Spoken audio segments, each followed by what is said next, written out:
ito yung mga gulay niya mga idol. Chinese pitsay. Ating namas mga idol.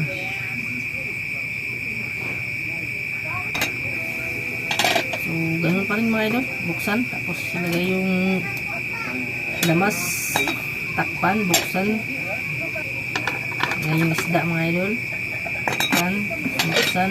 So lalagay na natin yung ating Chinese pitsay.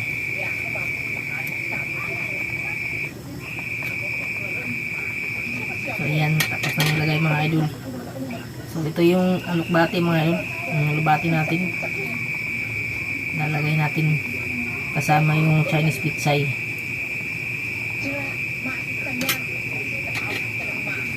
So ilulubog lang natin mga idol para madaling maluto.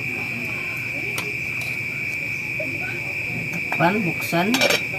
So yun mga idol, yung kamatis at saka sibuyas dahon mga idol, lalagay na natin. Lulubog ulit natin mga idol. Lagyan na natin ng asin mga idol. Then siyempre magic sarap mga idol, pampalasa ng sabaw mga idol.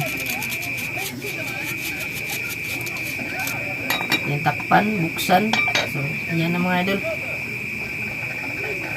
Titikman na natin to mga idol.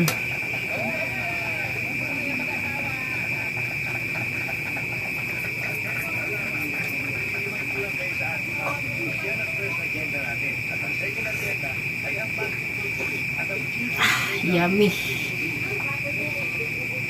So, kain na mga idol. Ito na yung naluto kong sinabaw na isda mga idol. Kain na.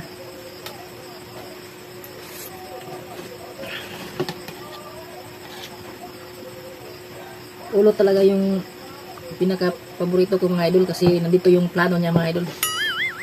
Yung utak niya mga idol, nandun yung plano.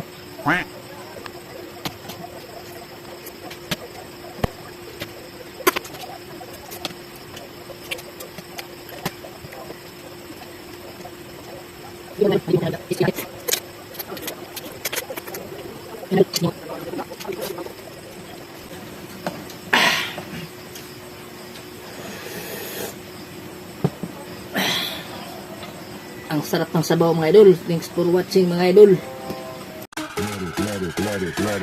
Let it.